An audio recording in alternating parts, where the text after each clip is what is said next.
our July 25th business meeting with our very scarce audience out there. We will begin the meeting, as we always do, with the Pledge of Allegiance. So if we'd all stand and face the flag. I pledge allegiance to the flag of the United States of America and to the republic for which it stands, one nation, under God, indivisible, with liberty and justice for all.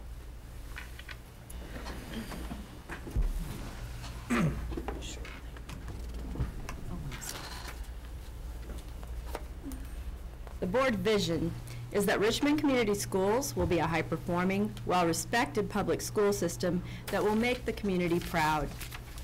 Excellent student achievement, graduation rate, and attendance will be our hallmarks.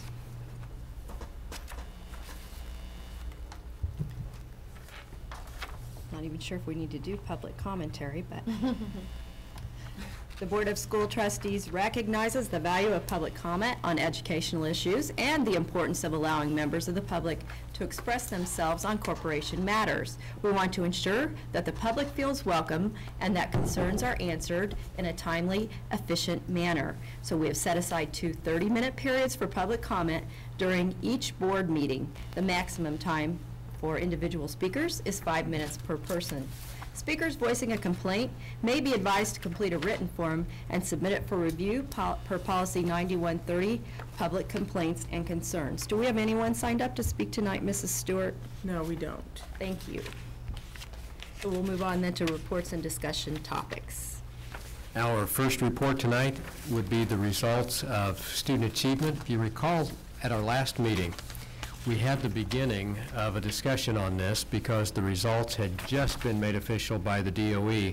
And since then, we've had some results from the third grade academy, and we now know what some of our iRead 3 final results are.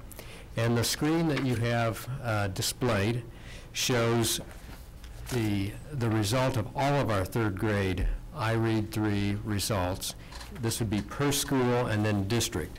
And the district result would be, after all tests have been factored and all student retests have been considered, we have an 87.2% passing rate at the third grade. Now, that does not necessarily mean that only 87.2% of our students will be going on to fourth grade, but it does mean that that's what the final pass rate was. There will be some students who meet some qualifications set by the state to be moved into the fourth grade with some assistance. And when that's all factored in, approximately 94 to 96% of our students at third grade will be going on to fourth grade. And so, not exactly sure, this is late breaking data. I'm not sure how this compares to what has happened in the past, but we'll be analyzing to see what that placement rate looks like compared to placement rates of the past. We'll see what impact iRead 3 had. Now, we have some more detailed iRead 3 information, and for that I'd like to ask Mr. Millis to help us out. This would be another slide.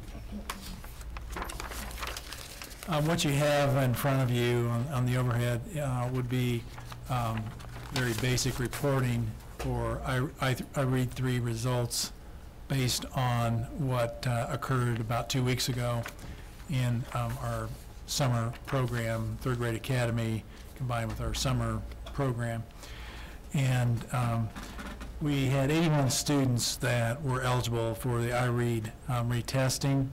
And we chose to have the summer program in order to meet the needs of kids. And there are some corporations that chose not to do that, but we felt trying to really work with students and parents that we wanted to make sure that we made every effort to have students take the test if they wanted to do so. We had 78 students in that took the that were enrolled in the third grade academy, and 70 of those students took the retest. And there could have been various reasons. We had a couple students that moved and left the district. We had some students that just chose, based on some of the academic reasons that Dr. Borf mentioned, that they were just not going to take it. So of the 70 students that took the retest, 37 were successful in completing that test and passing. And we had 33 students that did not pass that retest. We ended up with a total of 13 students that are being retained in third grade because of iRead testing. We may have some other students where those decisions have been made previous to the testing. But we, as far as the students that were enrolled in the third grade academy, we had a high 90% rate as far as the students that took the test. So we really, the kids that attended, which we had about 94% attendance, nearly all the students did take the iRead 3 retest. I think just putting things in perspective now that we've completed the process, as we started out in this baseline year, we were looking to hit the 90% mark, which the state establishes in the state goals. And we did not do that in the first go-around, but we felt like we were in pretty good shape for the first testing. And with our retest results and performing, having 87% of our students pass, we feel for that first year we're in pretty good shape. We have things that we want to work on. We've learned a lot this past year, and I think all of us have learned quite a bit about what's expected for the test, and that will impact instruction. If we go on to the third slide, we have our, looking at kindergarten, first and second grade. You've probably seen this chart before. We have our beginning of the year, middle of the year, and end of the year DIBEL scores as an indicator of progress in language arts and reading. We also have now factored in the iRead. Remember, iRead is administered to kindergarten, iRead is administered to first grade and second grade. Now, it's not a test that is assessed and scored at the state level. We assess and score these at the local level. At the kindergarten and at the first grade, you'll notice that our scores, with just a couple exceptions, under-predict what the iRead scores would be, particularly at kindergarten. First grade, it is in most cases. In the second grade, however, we have a whole different story, because the iRead scores tended to be a little lower than the end of the year DIBEL scores. So we have already begun strategizing at that third grade level what we're going to be looking at in terms of skill development for those students, so that they're as well prepared as we can have them be for the iRead 3 next year. Because this is all baseline, we don't know yet what the iRead 2 does in predicting iRead 3 success. It may be a couple years before we're going to be able to see any correlation or predictability, but that's as it is right now. On into the next. Board members have probably seen these district scores on acuity. This would be for the 3rd through the 8th grade. This is rather difficult to read on this particular frame, so I'd like to focus on the district scores, and we've inserted a blown-up version in the next frame on just those district scores. We're looking at iStep now rather than iRead. iStep is the traditional scoring piece that we have had for these grade levels in language arts and math, and in most cases you'll find that the acuity under-predicted what we would do for those as well, and that's been fairly typical in the past few years. We have found in most cases acuity has under-predicted, and we're also talking with buildings right now to determine whether they would prefer to go with the diagnostic version rather than the predictive version of acuity. Some schools are finding a lot of benefit from going with the diagnostic version. Fairview, the Fairview teachers and principals suggested we may want to think about that. They had been using the diagnostic. This last year they did not, and they felt that the diagnostic version prepared the students better. And so we have a choice? We do have. Mm-hmm. On to the next frame. We're showing here a recent history of our language arts passing percentages. And those passing percentages reflect 2010, 11, and 12. And for the most part, you'll see that there are some gains. The gains have various percentage differences, but there are gains at every level, every grade level, for English and language arts from 2012 over 2011. In fact, there was a 4.8% gain. At the state level, there was a 1.2% gain. And so we've closed that gap a bit more now between the state average and our average. And that's one way that we determine whether the gain that we received or the gain that we achieved was in fact worth celebrating. And this is significantly higher than the state gain. Now, as I said at the last meeting, the higher you go, the harder it is to make those gains too. So the state gain predictably would be a little smaller than our gain. With the math passing percentages, we didn't see some of the gains. This would be the next frame. We didn't see some of the gains at the grade 3 and grades 4 and 5 that we might have wanted to see. We did see a slight gain at 3rd grade, but in math at grade 4 and at grade 5, we actually saw we saw losses from 2012 over 2011.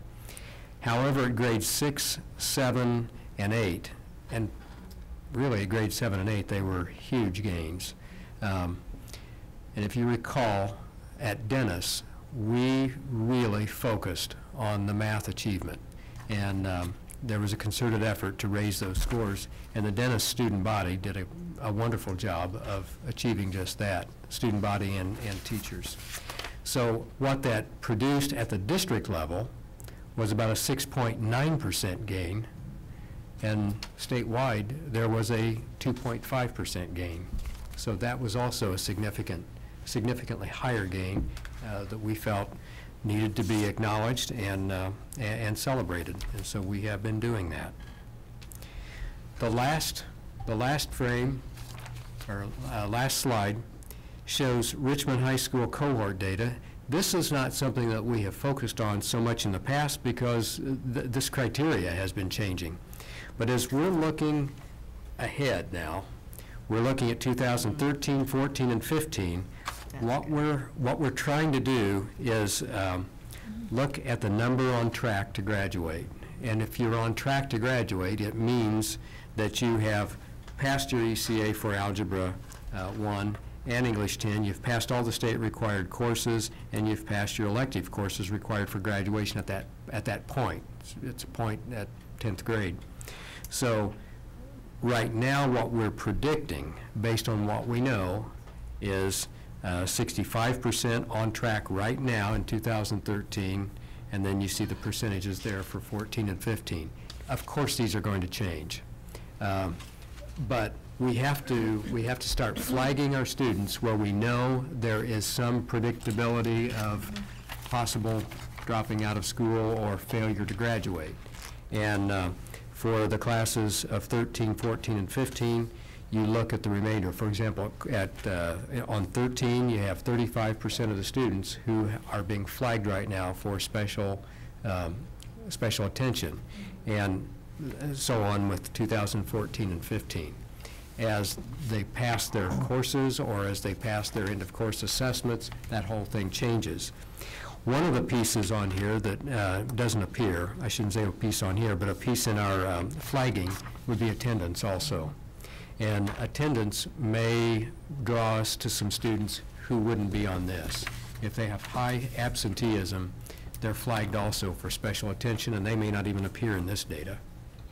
So we're watching a number of students, and if Mrs. Wolpe were here, she could probably go through a number of methods that we use to direct our attention at those students who are flagged for special effort.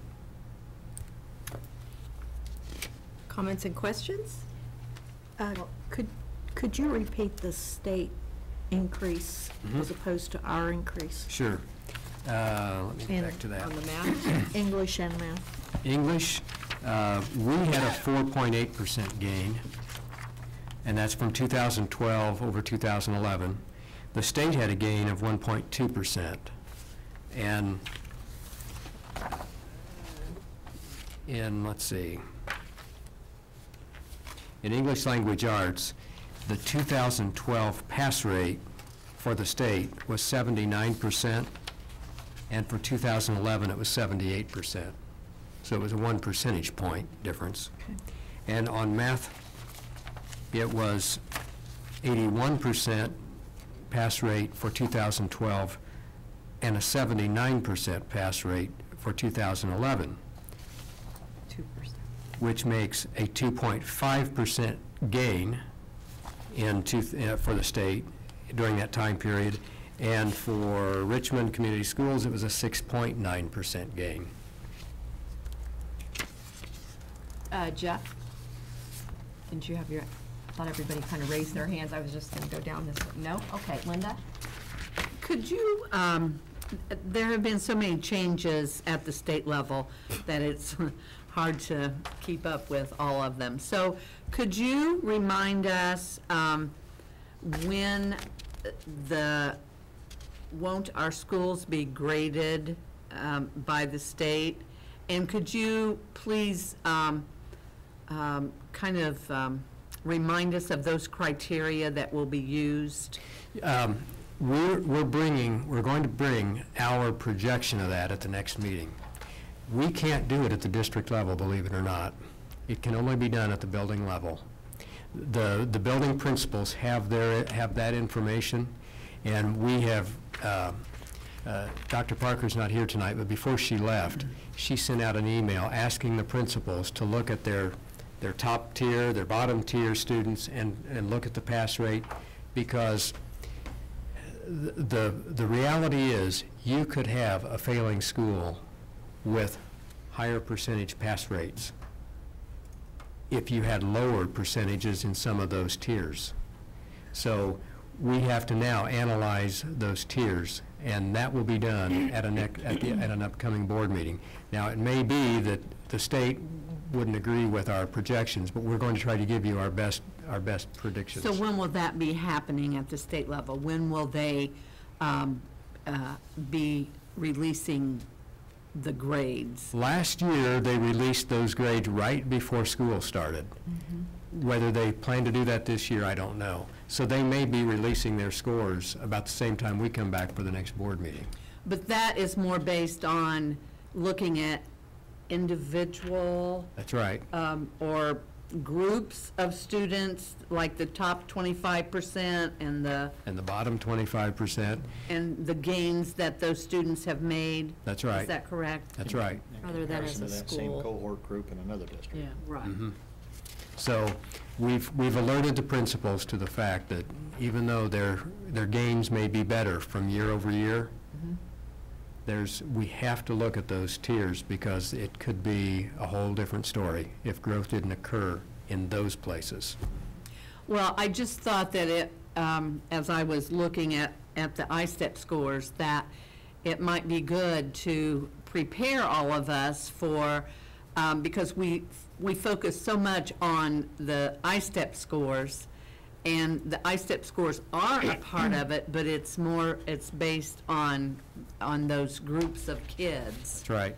and what progress they're making, whereas we just basically look at maybe our subgroups and that kind of thing, but So you're going to bring that? Yeah, we just couldn't do it at this point because not all the principals have been in to be able to get that data for us. But that's what we're doing for the next meeting. Thank you. Yeah, I'm interested in the high school. I know that we are pretty intentional, have lots of things in place for elementary. In 2015, I'm assuming they still have to pass the ECA? That was just not listed, and the... That's right. We don't have that information on them at this point. Okay, but the 2015 classes, those are the rising sophomores. Mm-hmm. So a number of them will have taken Algebra 1. That's right. They will have had that ECA. And I understand all that. And this is more a statement than I guess, than a question. I'm really concerned and interested in how the high school can help kids be responsible for those factors, like passing the, by that I mean, I've talked to kids and they say, well, I think I passed the ECA. You know, they don't even have, that doesn't really register with them. How can we help make that? And that's a rhetorical question, not. Well, but I do for have the some city. specifics on that, because it's a major challenge. At the elementaries, you've seen the data walls. Absolutely. And it's easier at the elementary to get a handle on that because there aren't as many Right. students. Right. So what we're doing at the high school. And they're all in one space. That's right. What we're doing at the high school next year is an attempt to replicate that same process. There will be a data room, kind of like the dog pound at Dennis that you may have heard about. Maybe some of you have been through the dog pound this year, and that was just a data room. It was almost like a war room. This is where we strategize how we're going to go about getting our scores. Well, there's going to be such a room at the high school, and the guidance counselors will more or less be in charge of this. And the guidance counselors will be looking at grade levels. They will be responsible. They'll be responsible for grade levels, and they'll be working with grade level teachers to maintain these data walls. And the teachers will actually, with the assistance of the counselors, actually move these students from place to place depending on where they are, and that's how we'll work at flagging them. Our thought is that if the teachers and the counselors are more involved on looking at the whole child here, Right. as opposed to just where they are in this particular class, the students themselves will have tighter communication with people who are aware of where they are and where they need to be going. And so what we're trying to do is make sure that no student falls through the academic cracks, if you will, and that's getting at your rhetorical question. Right. Well, I'm glad there was an answer for that one. Those that are created by the fact that students in high school move from subject to subject. That's right. It's And not en masse. right, and they're not all taking the same classes, and that's like It's what you're more talking about. challenging. You have to really have a concerted effort. It makes sense. Well, and what we also know about the high school is that they don't have to just pass tests. They have a broader, They have to pass requirement courses. then. There are also the ECAs, they do have to pass, but they also have to pass their courses. And they also have to put so much time in. I mean, they have to be in attendance as well. And we know that at that freshman level, if they have so many days that they have spent out of school for absenteeism, and if they have not passed one core course, their chances of graduating fall yeah. precipitously, and those kids are really targeted. We have our freshman academy, and there's a lot of communication that goes on between the teachers in the freshman academy, but just because you can get these students from the freshman level to the sophomore level, that is the first major battle. If you can get them from the freshman level to the sophomore level, they have a 75% greater chance of graduating. But it's not over with at that point. And so we will continue to monitor this all the way through. And if Ray Wolpe were here tonight, she would tell you that since graduation day, I believe she said, have we picked up 5 more graduates, 4 or 5. We've been utilizing the credit lab and credit recovery, and even extended a teacher to continue to work with some students that needed to finish those courses. So I know we had 2 or 3 that did that in that 1-week time frame, but prior to that, we had 5 or 6 who finished their in this cohort group that would be graduating this current year. So they're working it right until the last minute to get those credits. The numbers have to be turned in October, but I guess where I was going with that was we flag students, and it doesn't even stop at graduation. I mean, we're still flagging them and still working with them. And I've offered Ray, and I would offer the parents, you know, it's nice to be able to see your child walk across the stage, and these kids didn't have that opportunity. So I've offered them the opportunity to walk across the stage here, if they so chose, so that they could shake your hands just as their, We would as love their peer that, group too. did. I know they've done many celebrations in the office. I have heard Yeah. about a few of those, so. So you may have some graduates take us up on that. I hope they do. We're available and ready to celebrate with them.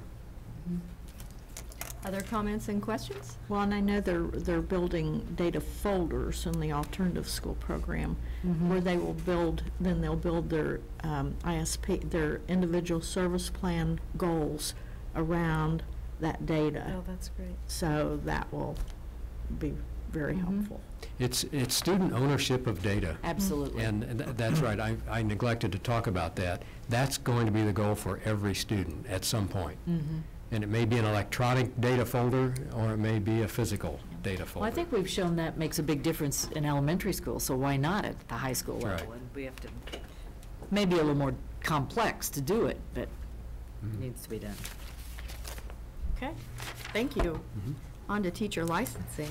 I've asked Mrs. Stewart to talk to you a little bit about some teacher licensing, the impact of some teacher licensing changes. And not just to inform you, but through broadcasting this, there may be some teachers who will be better informed as well. So, Mrs. Stewart? I think the statement's already been made this evening that there have been lots of changes with the Department of Education. Effective July 1st of this year, applicants for initial licensure of any type or for applicants of renewals have to show valid CPR, AED, and Heimlich certification. We have at least 2 teachers in our district who are authorized providers, certified by the Red Cross, and they're authorized provider to provide the certification training that we need at Richmond High School and at Earlham College. And the basic fee for teachers who are trying to become certified is $19 when they take it with these teachers. And that $19 goes to the Red Cross. If they don't have, if there aren't authorized providers, the cost goes up if they go directly through Red Cross or American Heart Association, I think. We wanted to inform you, the board, but we also wanted to take another opportunity to inform teachers. In January or February each school year, we send letters, hard copies, to teachers whose licenses will expire within that calendar year. Just a reminder that they need to renew their licenses. And this year, since the changes were coming, we sent 2 additional email messages with information to teachers, and we took the information to discussion. Do you know when that training will happen for the teachers? It will be on, not the first teacher day, because that's August 13th, but a teacher day in November. We'll train the number that we have. I talked to one of the trainers today, and it usually takes about 3 hours for a group of 15 to 20, but she said that she'd do the training. If she only had 1 or 2, it takes an hour and a half or so. We have to use the mannequin and Sure. the defibrillator. And this is a requirement for teachers and administrators. I mean, administrators who are renewing their license or applying for a license have the same requirement. Does anybody have any comments or questions on that? Is it, I mean, once you're certified forever, or is it like every year, every 3 No, years? actually, no. The certification lasts for 2 years. Now, a license is good for 5 years. The statute just addresses the fact that when you apply for a license, you have to be properly certified. So they could have 3 years without being properly certified. The statute just speaks to the fact that you have to be certified. I'm sure they're going to when you have to get it. tweak that a They're- little They bit. probably will, but yes. Just like everything else that goes to effect July 1st. Right. Yes. Now, it should be noted that licensure now is all done online, but it's still a $35 fee. Right, and everything's done online, so they already have a copy of your license. We used to have to send our original copy of the license, but now you create a profile and upload all the documents, including the certification for the Heimlich AED CPR, and transcripts are uploaded, and you pay with a credit card.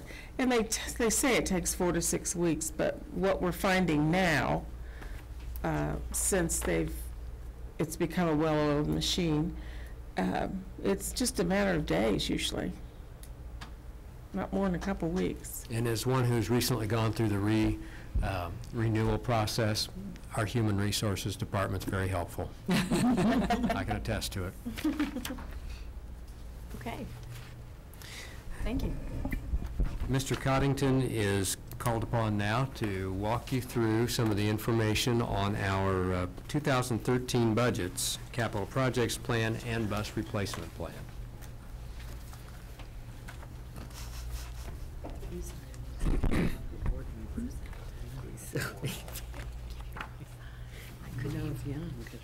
Good evening. Boy, it's great to be here tonight. It's a highlight of my week of getting the opportunity to try to bring life to the 2013 budget. Today, we've been talking about the kickoff of the budgets. Today, we officially started.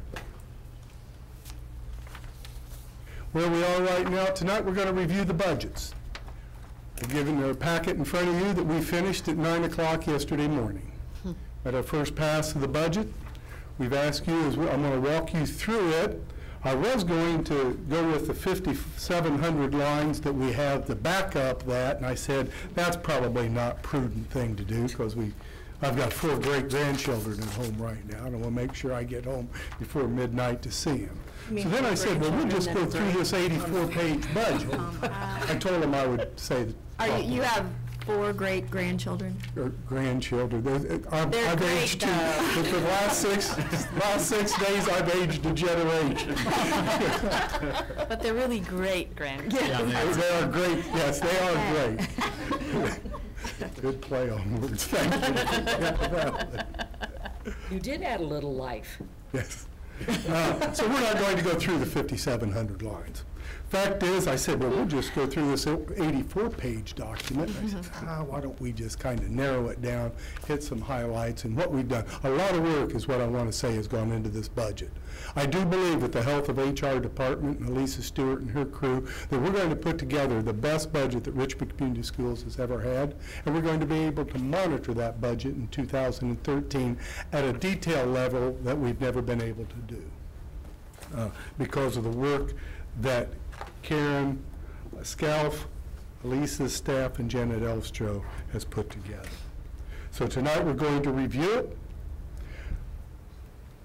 The next, within the next 2 weeks, we're going to be meeting with the discussion group and go over discussion, the highlights of this budget, making the same presentation to them and getting some input.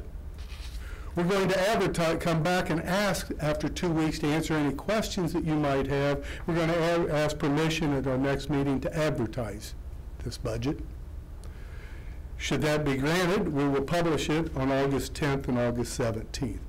During the next 2 weeks, any line item on this 84-page budget that you would like to discuss, any clarifications that you would like to do, you know I love to talk school finance and how it comes in and how we built that line item.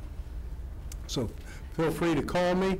I'll give Mr. Schleifer credit. He had a couple questions. We contacted each other. We're doing this. I love that kind of inquiry. It means you're looking at some of the stuff I'm providing, not to be detrimental to you, but I know this is not the most riveting information that there is, but it is exciting to me. After the publishing of the budget, we will come back then on August 22nd, and we'll have a public hearing to get public input on how we built this budget and what they think of it.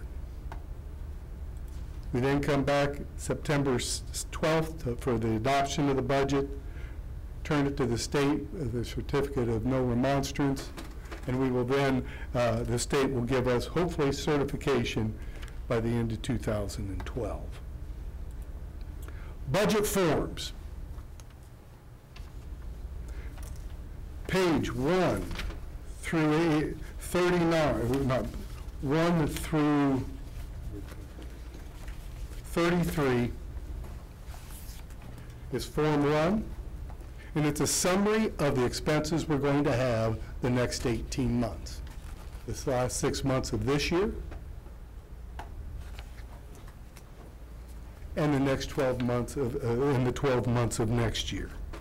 This will be an expense per fund, per program, per object. And that's page 1 through 33. Those are our expenditures.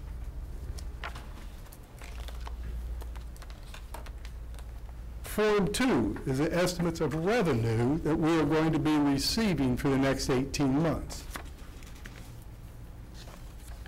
Those are on pages 34 through 38. The last 6 months of this year and the miscellaneous revenue that we'll be receiving next year. All of this brings together, if we know our outside revenue, we know what our expenses are going to be, that then brings us to Form 3, which will show, and 4, which will show us the levy needed to support this budget. The advertised budget, and I've said this and I do it, but it's always on page 39. If you look on page 39, Form 3, our advertised budget, we realize the total needs that we're going to be asking for. But each taxing fund, many have different, some are need-driven. Debt service and the pension bond. We have a need, we have a debt, there will be a levy to meet and to pay off that debt.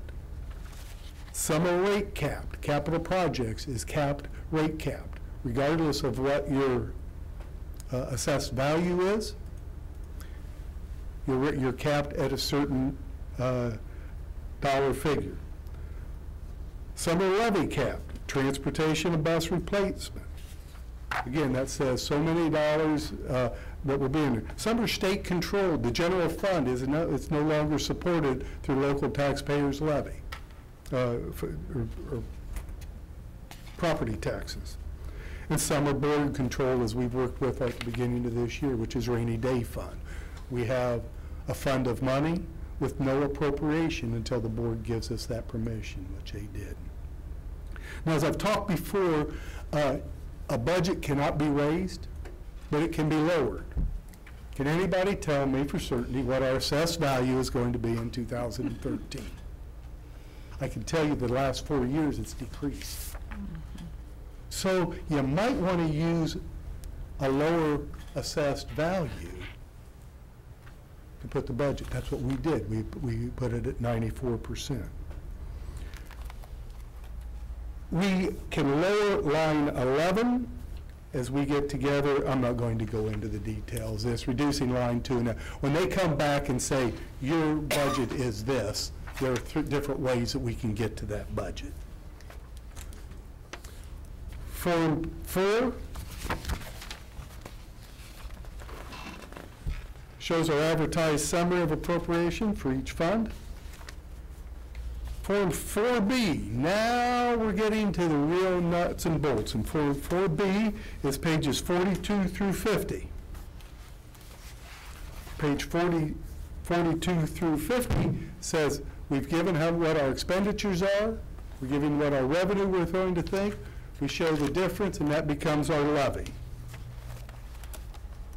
These are very important. These are, if you're going to spend time in these budgets, I suggest that between page 42 and 50 is where you spend your time looking, because that'll tell you how we came up with our levy, what our cash balance we want it to be at the end of the year, and how it's going to work.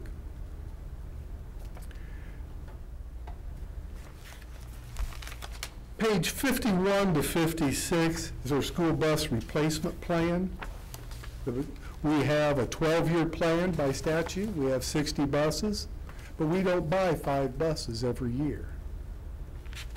But you see again that when you look at 2018 and 2022, that we have more than 4 or 5, but to have a level, as much of a level tax rate as we can, we're putting an amount in there to be accumulated for future purchases of $100,000, so we won't have our taxes on their school bus replacement fund juggling up and down every year.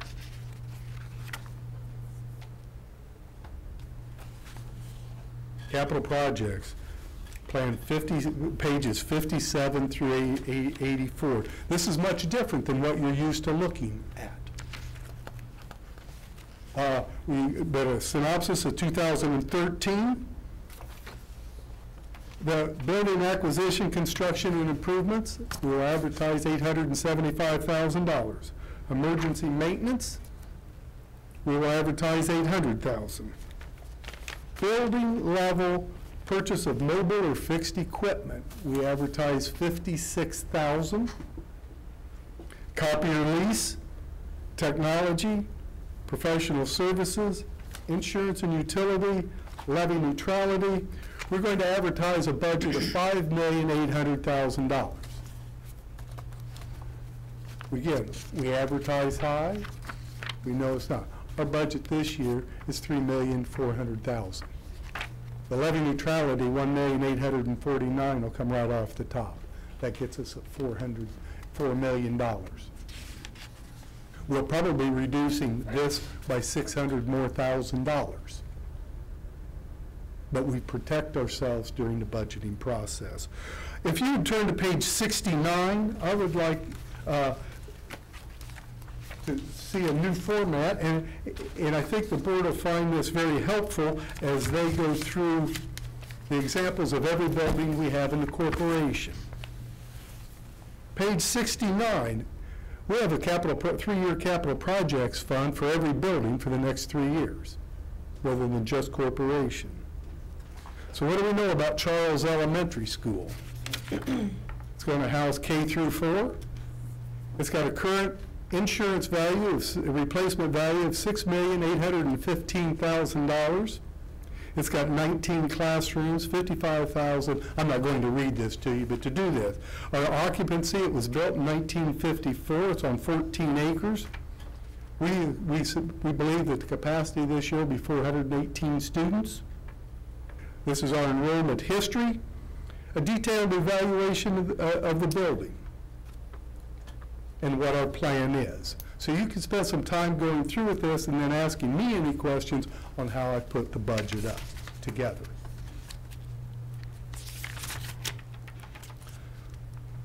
That's our 84-page budget.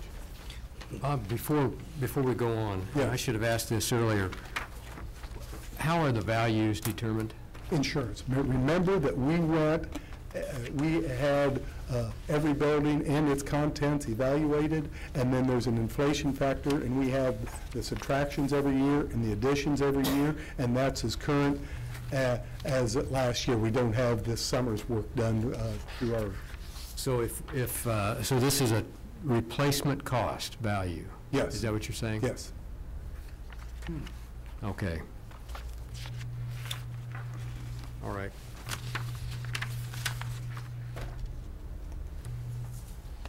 Highlights of the budget. Textbook rental, last year there was a $66,000 shortfall. This year there's a $43,000 shortfall. Capital projects on the outside provisions of utilities and insurance of $1,300,000. That hasn't changed since 2004. Again, remember, there's no longer any minimum guarantee. Levy neutrality will impact the capital projects by $1.8 million, and the whole budget is built on a flat enrollment of 4,893 students. Let's look at this budget from last year. Last year, we advertised a budget in each one of our taxing funds. You can see that. A total last year, we advertised $50,920,000. When the state came back and certified it, they certified a $47 million budget. That's where we were last year. Mr. Coddington, in your 84 pages, what's it look like this year? We've lowered our advertised appropriation by $900,000 in the general fund. Our debt service, that is our payment for next year, it's come down because next year's our last payment. Our capital projects is pretty flat. You can see as we build it building by building, there isn't a lot of difference. Our transportation fund has come down $200,000. Now, if you remember, for the last 4 years, I put $200,000 in an appropriation for maintenance and repair of the transportation, and when we called, could I spend that money, and they said, not on that. If you're not going to spend it, you don't need the appropriation. So that's what our operating costs will be for the transportation. School bus replacement on the need-based. And the one that I want to talk about most is, what in the world are we going from, if a pension bond payment is $1,847,000, why are we advertising $2,311,000? We've had this pension bond since 2005. 2005, 6, 7, 8, 9, 10, 11, 12. 8 years that we have never received 100% of our taxes. We receive about 90% of our taxes now. In a nutshell, we've run out of cash. You're allowed that. The very first year we asked for 3 payments. We got that. And we got the 3 payments to help because our payments are due in January and in July. If we do not ask for more money in our pension bond payment, we will be in deficit spending at the end of next year. Just pure and simple. Now, do I need all of the 2.3? I'm not sure yet. We will know that when we get our fall taxes. When we get our fall taxes, I can make that adjustment. Remember, you can always lower it, you can't raise it. Our assessed value is, while it's decreased, it's flattened out very much. We've got an assessed value of 92%. So that's our advertised budget. The real number is, what are we going to advertise and where are we going to land next year, Mr. Coddington, in our budget? You can see that in 2011, we advertised a budget of $1.40. We had a budget of 56 cents. In 2012, we advertised a budget of $1.38 with an actual of 64 cents. This year, we're going to advertise a budget of $1.13, and I anticipate in the final, without anything, that we'll have a budget of about 66 cents. The only 2 cents difference is in the pension bond. If you'll see that, the pension bond's going from 11.29 to 14.29. This is our first pass at the budget. I know we've gone over a lot of information. I've gone over it quickly. I appreciate your time and your patience, and I would certainly entertain any questions that anyone might have. Can we get can you email us a copy of that PowerPoint? We certainly can. It should be noted, especially since we have the president of the REA in our audience out there, that we will also be sending information to the REA, and at a discussion meeting coming up, we'll do a similar presentation, and this would be a time for input in the formal budget building process. I'm into the rhetorical questions tonight. As I look at this and think about this, we have a huge unknown out there, and that is enrollment. And I understand you've built the revenue, the budget, on a certain number, but it behooves each and every one of us, every staff member, every teacher, everybody, to make sure we get all of those kids into our buildings. I mean, I think we are at a time where we have to have the people there, the kids there. And so I want to make sure that parents and everybody know we're really eager to have their students, and not just, I'm going to take an opportunity to say that every time I can, not just with the budget, but we really do want and need that enrollment. And that is not that's my sermon for the evening, I guess. We Mr. want that Connington. enrollment because we provide the best educational opportunity in East And Central Indiana. opportunities. Amen. Well, and we've reorganized our system to provide even better services than we Absolutely. have in recent years. Thank you. Thank you. Does anyone else, though, have any questions before Mr. Coddington sits down? Thank you, Mr. Coddington. He might as well stay up there anyway. I was going to say he gets to do the next thing anyway, didn't he? The quarterly financial report calls on Mr. Coddington to present that as well.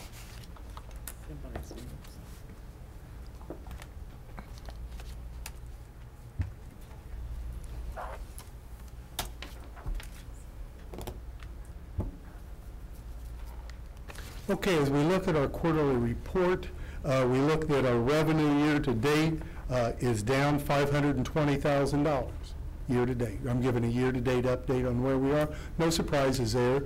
We've got 78 less students and fewer students in special ed. This is right on target to where we said we were going to be. Our expenditures are down $670,000 halfway through the year. We're doing that as payroll is down $261,000, and benefits are down $407,000 because of timing of turf and perf payments and increased employee contributions to health insurance.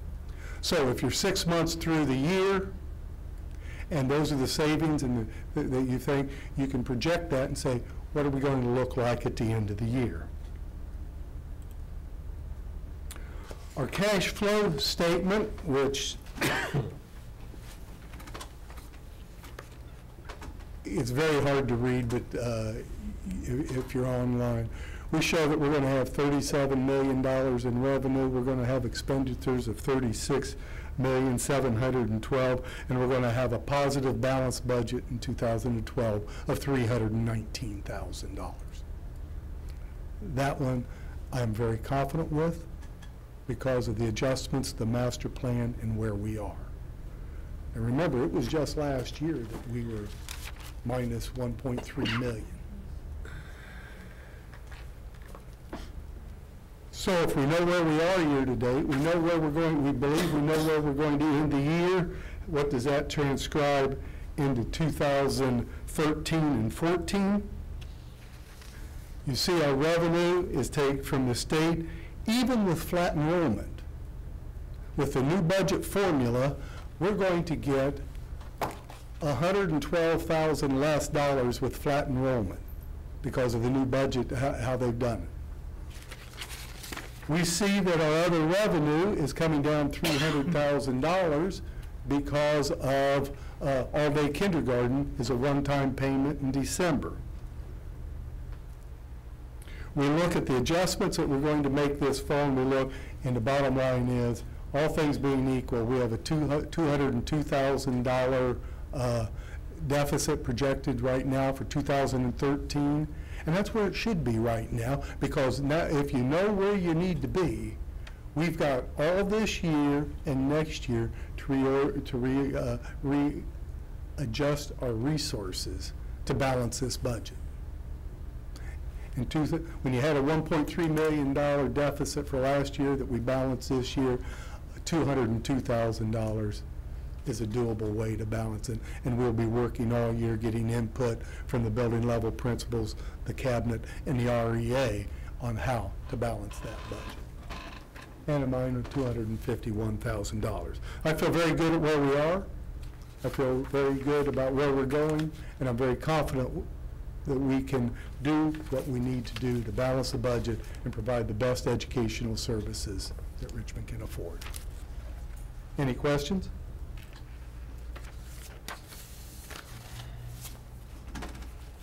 Thank you very much. Thank you. For the next section, we have an update on our master plan, and I'd like to call Mr. Mays to the podium to... Action items next. Do we have action items next? Yes. Well, I guess we do. That's, and that next one's important. It is. How could you skip up? Is that Freudian? The superintendent contract comes up next.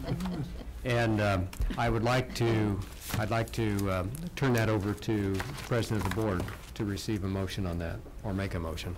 Well, we talked in depth about the superintendent contract, and we've had a public hearing on the contract, and now it's time to vote on the contract. Do I hear a motion to vote to accept Dr. Borf's contract for the, I guess you would, 2012-2013 school year? Or you can say for the August date? 1st through... August 1st through? Through 14, July 30th, 31st. 31st of 2014. 14. So move. Heine makes the motion and Dixie Robinson seconds the motion. Are there comments or questions about the contract that anyone has? Jeff?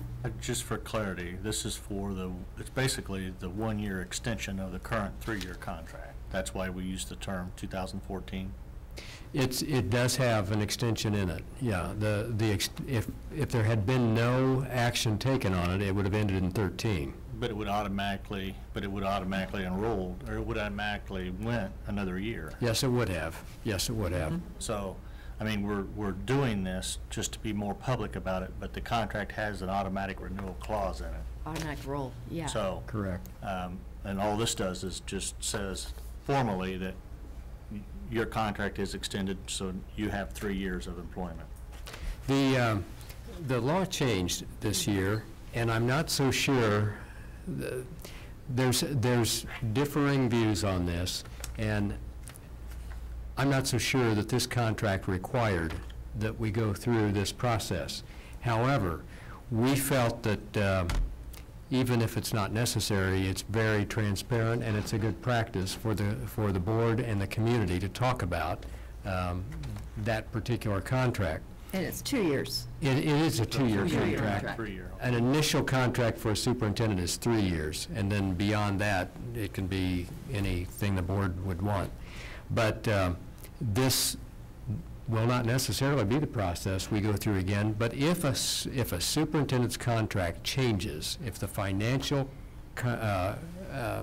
composure of that contract changes, then it will have to be brought for hearing. If it changes, if there is a bonus, the way this contract is devised, if there's a bonus in, let's say, October, there will have to be a hearing in order to make that, if it's through the contract, to make that happen. I didn't understand that piece. Yeah, anytime it changes, anytime there's a monetary change in the contract, now the law requires that there be a hearing to talk about that. Even though that's already written in.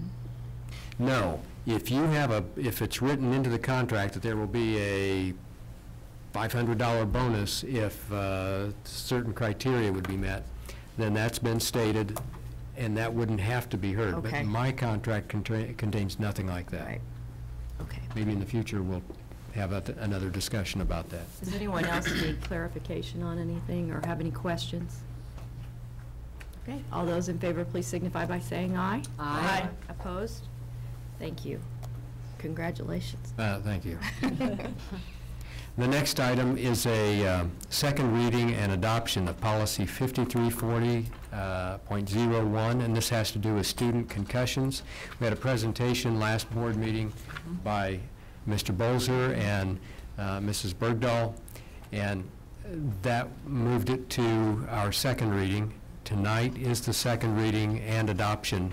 You recall that student concussion policy is a product of a partnership between Reed Hospital and Richmond Community Schools, and it brings us into full compliance, maybe even more than just compliance, with new state laws regarding student concussions. And I just want to ask, I know that the public can go to board docs and read our policies, but I don't recall what Chad said about parents and parent meetings at the beginning of the year.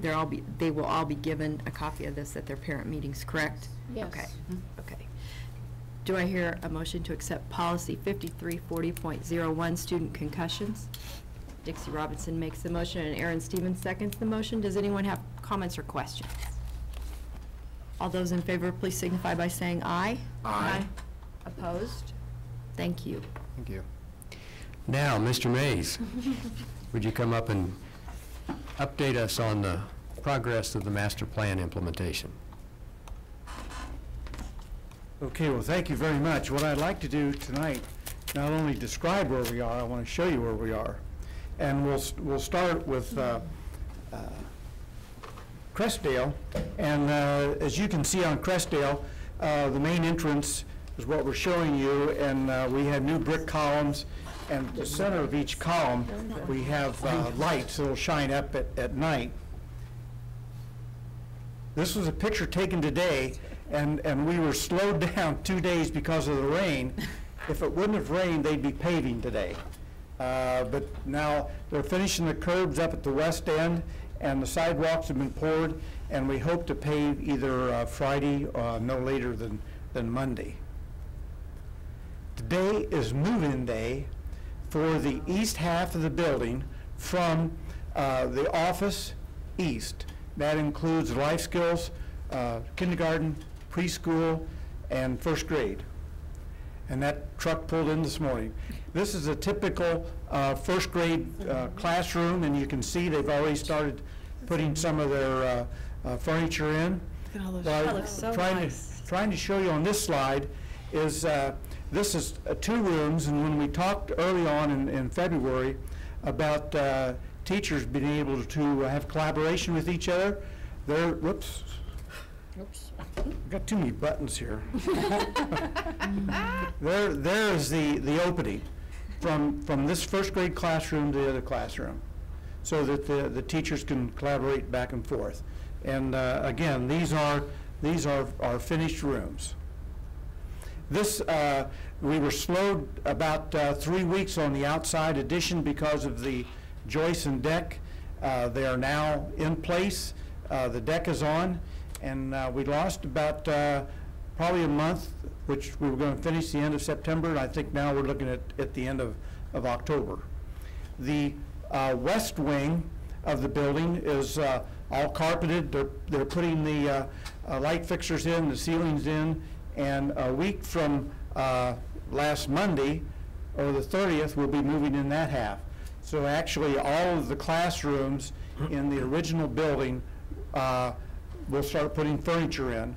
Then the next move is the office, and then the office into the cafeteria and the kitchen and so forth, so that we are planning on being totally completed with the building September or August the 3rd as per the contract that we talked about.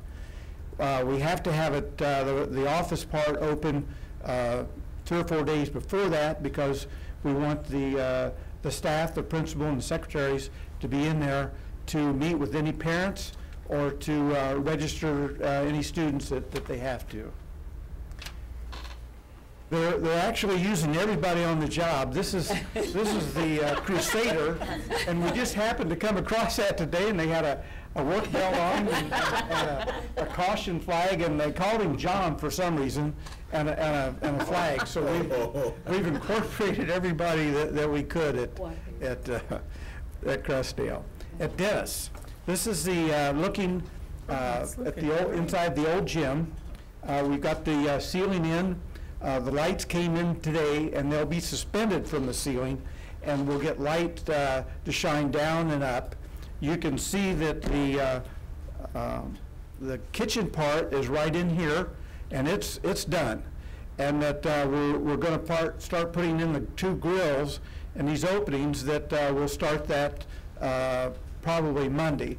The students will walk down along the wall, and they'll get their food there, and there'll be a cashier, and then they'll walk around this wall, and they'll get their food there and be a cashier. So we'll actually have 2 lines. And that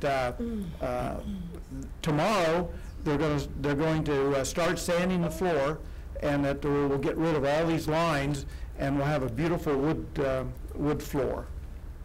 On the west wall, we're putting a stripe on the wall, and that in this area right in here, we're going to have a wow factor where we're going to take 5 by 7 pictures of students.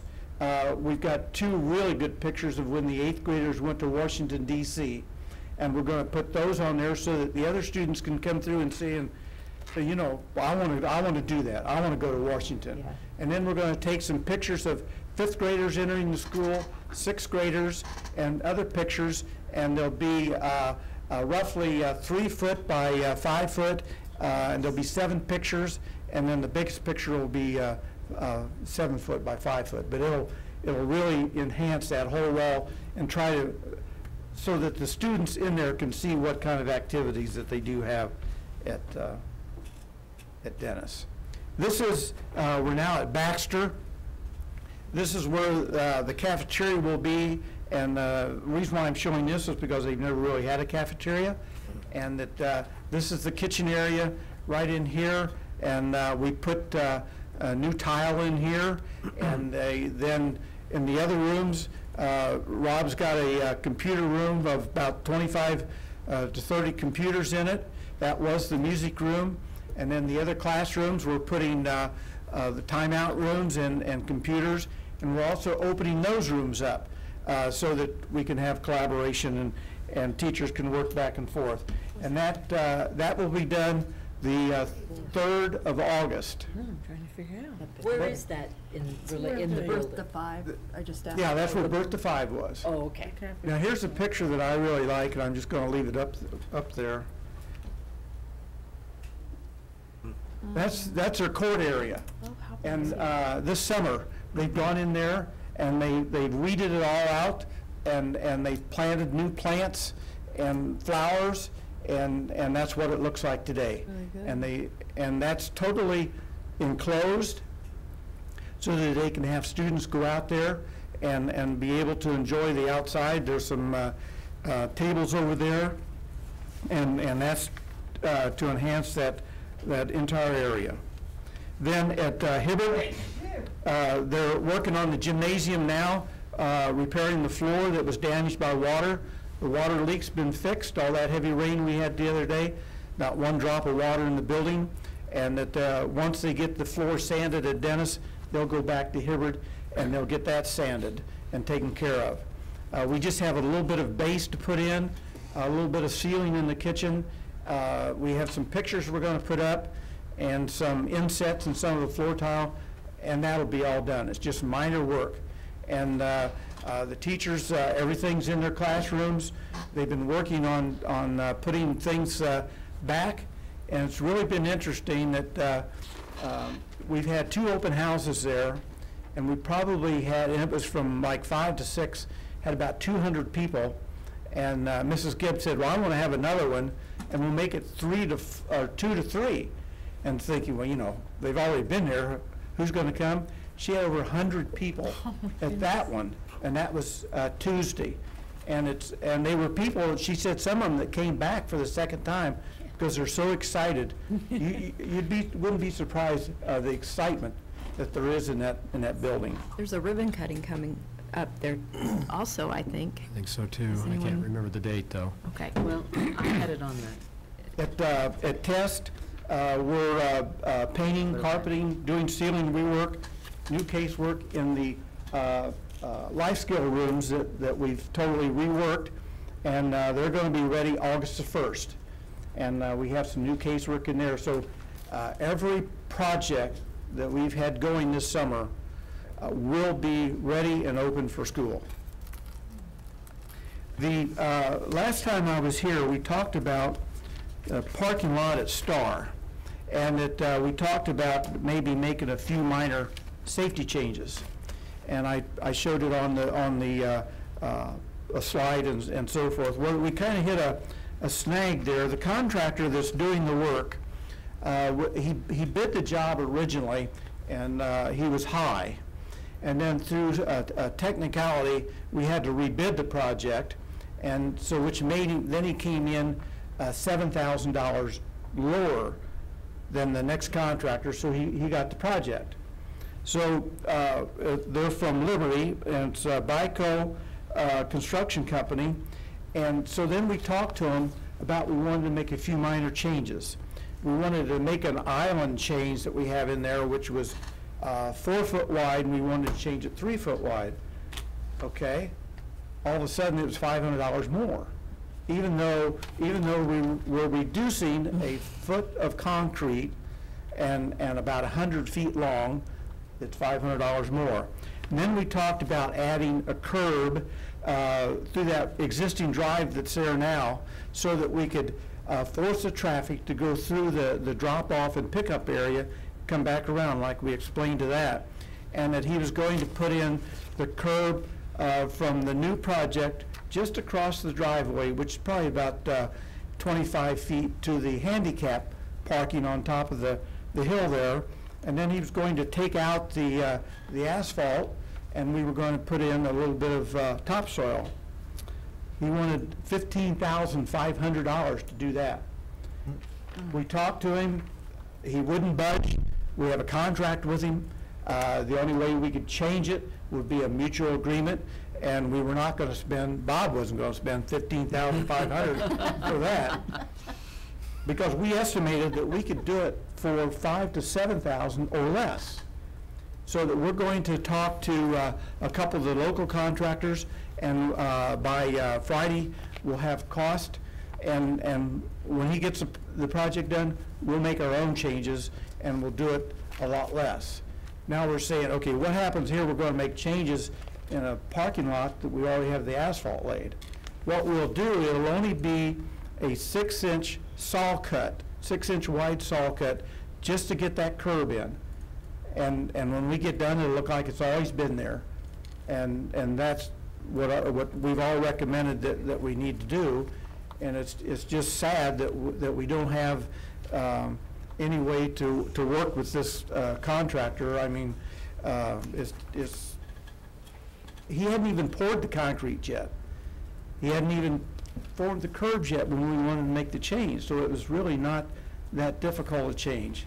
But there we are, but I guarantee you when school starts, we'll have the parking lot changed the way we discussed it to the board 2 weeks ago. And that's Burco Construction, right? Yes, Malcolm Burco, Burke. yes. Burco out of Liberty, is that what Out you of said? Liberty. Yeah, Burco, Malcolm Burke. Oh, and we also, if you drive by Hibbard, we started the parking lot up on top of the hill, right by the goalpost.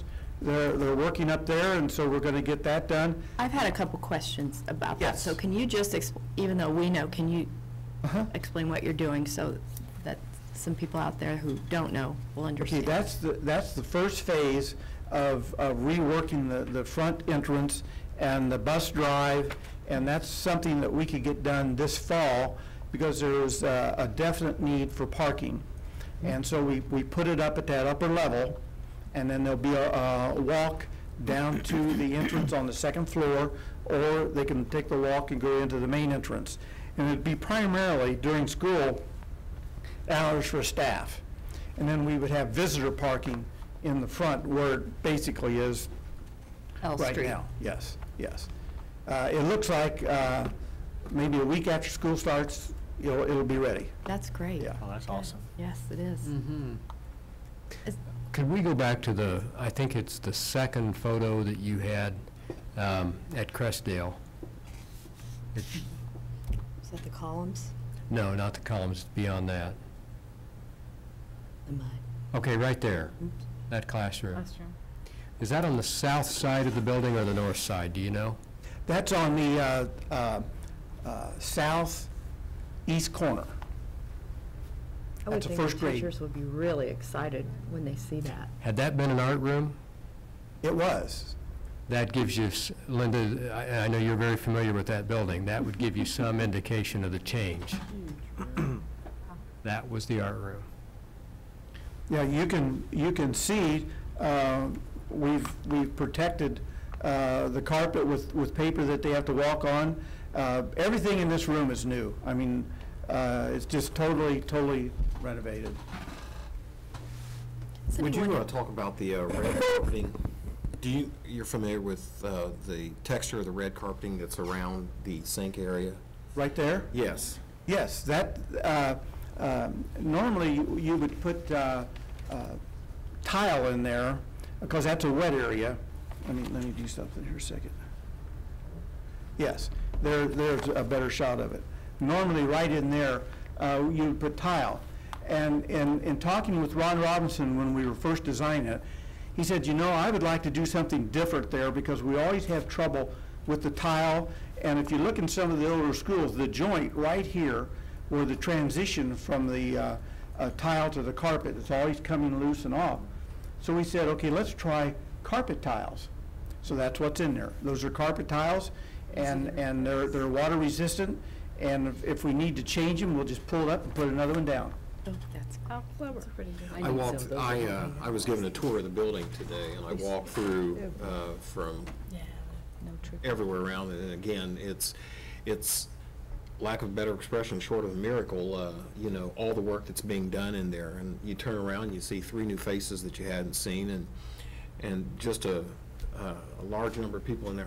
I was leaving as you were coming up the road, but I was impressed with. One of the things most impressed is we talked about the need for the collaboration opportunity between the teachers, and every one of those rooms has that opening too, so they can, you know, instead of having to go outside into the hall and go into the next room. And Looks beautiful. this is probably one of the more professional classroom settings I've seen in a long time. Are we going to have open houses for the public to be able to come through? There will be. Great.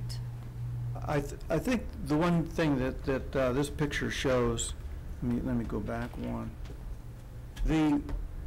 What's actually made this possible to meet some of these dates are all the casework. All the casework is locally made by Countertops, Inc. And what makes it so great is that they come out there and they field measure everything and they build it right on the site, where typically casework comes from Minnesota, Wisconsin, those areas, and you have to put together what you get. And they don't have the precision-made cabinets, and they're just delivering them every day. And they're working 7 days a week to keep us going. Nice. Anyone else have any comments, questions? Ask Mr. Mace. Thank you. Thank you. I was going to ask, when do we get our tour? You said I'd like to go on with the master plan, a statement that we said that the bus garage was going to contact every student this summer. And there are 3,600 eligible riders on 4 tiers of buses. They made 3,600 telephone calls. Wow. Of that, we had 1,500 no answer, no return call, disconnected, or wrong number. Update your phone numbers with us, please. That's 41% of our students that are eligible for transportation. I'm just trying to fast forward because now the individual drivers are going to be recontacting in the month of July here to welcome the students and what time we could tell you approximately what time, what stop. They're going to do this pre-hearing. But somehow I have a feeling that at 41%, the first day of school is why we're going to have 10 people at the bus garage with 10 telephone lines saying, what bus do you want me on? But again, I want you to know the work that the bus garage is doing to make sure that we have smoothest transition. But I sometimes have a feeling that that first day of school still might be a little chaotic at the bus garage. On that 41%, did that include like answering machines and so forth? Yes, that's what I said. Which then we were saying, please return our call. Let us know if you plan to drive. Okay. What more can we do publicly to try and contact them other than? I could ask anyone that would be looking at this, if you haven't been contacted by the bus garage about transportation, to please call the bus garage. And put that on the website? And yell Brian's name really loud. Right. What is the number? Please, Brian. Do you have the number, Bob? I will before the end of this meeting. Well, but let me ask you this. The calls were to ask whether you had a child in that residence that was going to ride a bus, correct? They are eligible for riding the bus, or do you want that transportation? And can we put that on the website? Or no, put the number to call on the Yes. website? Thank you. Thank you. That issue will only get worse as fewer and fewer people use landlines and use more and more cell phones, Yes. especially prepaid cell And phones. you're wondering how many of that 41%, if they're not answering or if they don't have a working phone, also have a working computer to go online to check and Right. Well, we've brief on said this. that you really need to do monthly phone updates some way. Not just on, probably on our Facebook page too, that we, because Bridget updates that quite often, like 5 times a minute. I think so. Is there a mailing that should be done to it? If Is we, it but there again, if, I don't know if this 41% is due to, Moves? Very Uh-huh. transient Uh-huh. population. yeah. I think there's something in the letter that's getting mailed out. Yeah. Good. Could be, I don't recall that detail. Okay, on to our press You have, wait, conference. Mr. Coddington has I'm that sorry, phone Mr. number. The Cotting. bus garage number is 973-3449. 973-3449. And that is on the mailing. Sorry, I would have saved you a trip. But the transportation number is, it is on the mailing, so. Okay, we're on to the consent items. Press conference. Have you already called for that? I started to, but I don't. Okay. Any questions? I don't. Okay, now, consent. On the consent items, I'd like to recommend that we pull a couple of those, and I'll tell you why. But let's go through those. 8.01 is the approval of minutes, and 8.02 is recommendation by Human Resources, which includes an addendum, and I would recommend that we pull that because one of our board members is related to one of the recommended hirees. So we'd like to pull that separately so that there can be a separate vote on that one. Okay. Also, accounts payable, included in this latchkey agreement, I would suggest we pull. The reason is, when we reviewed this agreement, we determined because conditions had changed last year, we need to put this up for a bid. And it would be helpful if instead of agreeing to a contract tonight, that you would authorize us to go forward with the bidding process and get that moving before too much longer. So that will be a separate piece. The rest of these, I would include in the consent agenda tonight as planned. That would be the school physician agreement, approval of the athletic trainer agreement, the approval of the Richmond High School athletic handbook, and corporation-sponsored travel for fall overnight with athletics, and then authority for the board president to sign a contract in reference to EDS. This is a policy or an arrangement with the Department of Education, BEDS, number A58-3-13 SE-0924. Those items I would recommend for consent. Do I hear a motion to accept the consent items minus 8.02 and 8.04? Jeff Slifer makes the motion, and Aaron Stevens seconds the motion. Are there comments or questions on these items? All those in favor, please signify by saying aye. Aye. Opposed? Okay, now, do I hear? It would be a recommendation to approve the Human Resources recommendation, including the addendum as posted to the web. So moved. Pat Heine makes the motion. Second. Aaron Stevens seconds the motion. All those in favor, please signify by saying aye. Aye. I abstain. Okay, so we have 5 ayes, 6 ayes, and 1 that abstains. Suzanne?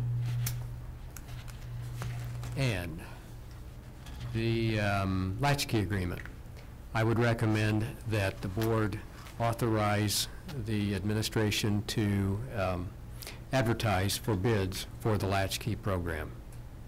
Do I hear a motion? Jeff Slifer makes the motion, and Linda Morrison seconds the motion. Comments or questions on the latchkey bidding process? This is a silly question, but do we have to legally call it latchkey? Can't we call it after-school care? Well, that Latchkey's is- kind of been, The latchkey is the... is the federal? Okay, then never mind. That's the state. And isn't You're that right, it just doesn't sound involved in good. some of our grants? I mean, Probably. yeah. Yeah. Yes, and there will not, while, Statutory requirement that we That it have. have a latchkey And program. unfortunately, while titles usually aren't part of statutes, that is the way the statute is titled, so that's Yeah. typically what people have done. And this will not actually be a bid, it'll be a request for proposals. Request for proposal, In okay. the nature of a unique service that would be offered. and there will be no break in the service that we're currently providing, because right now, we have an agreement with the YMCA, and it's through the Safe Schools Healthy Students Grant that will continue while this process goes on, so there won't be a disruption of service. Other comments and questions? All those in favor, please signify by saying aye. Aye. Opposed? Okay, now we're on to our second public commentary. We have one new person in the audience since we did our last one, so did you have anything you would like to say? No? Okay. Then we'll go to follow up on old business. I'd like to follow up on some questions that have arisen. This has to do with contracts. One of the goals that we're trying to work on right now, this would be a short-term goal, but it also has implication for the next school year. We are going to try to put together a calendar of contracts. And the calendar of contracts, I think, will be helpful as we look forward to the oncoming year. And we're going to put together a tentative calendar as we can. We also know that contracts are not just contracts that take place in the business department, that there are some title contracts, there may be some human resources contracts, there may be, from various places.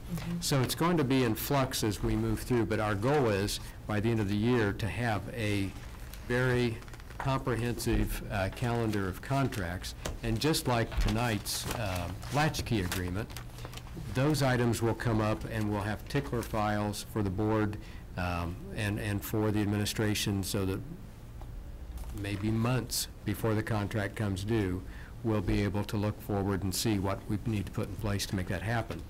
So, just so that you're aware. Good news. Any other old business?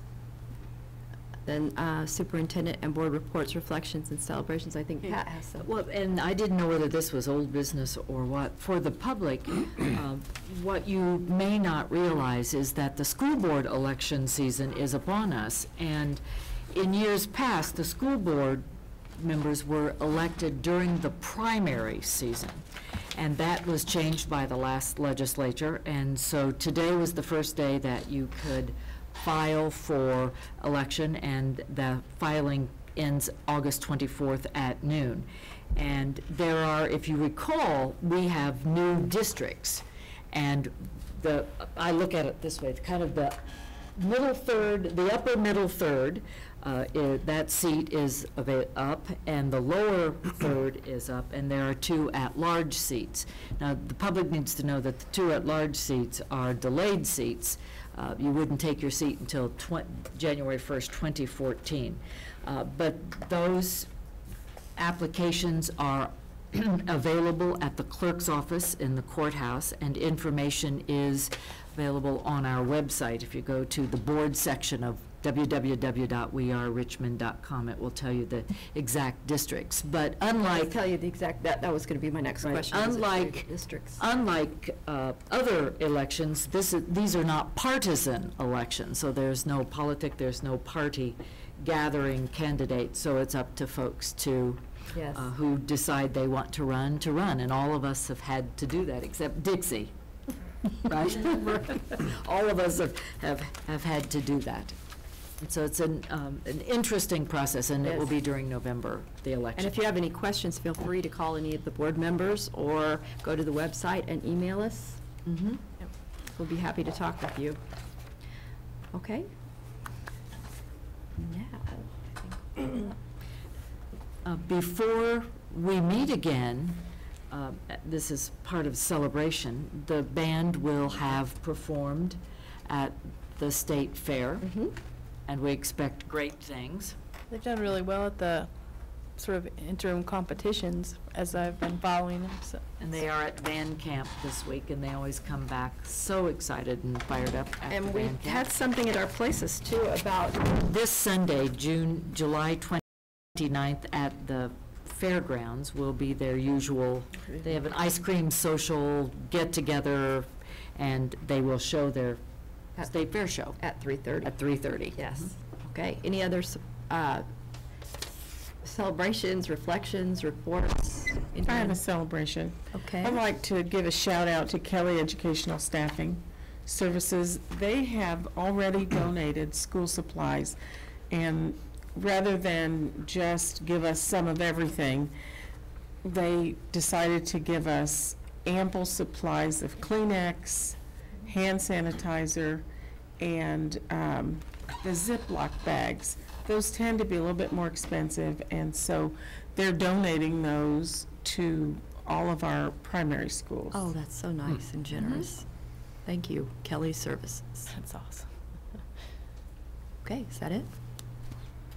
Thank you. Really cool. Oh, we forgot to congratulate them with you.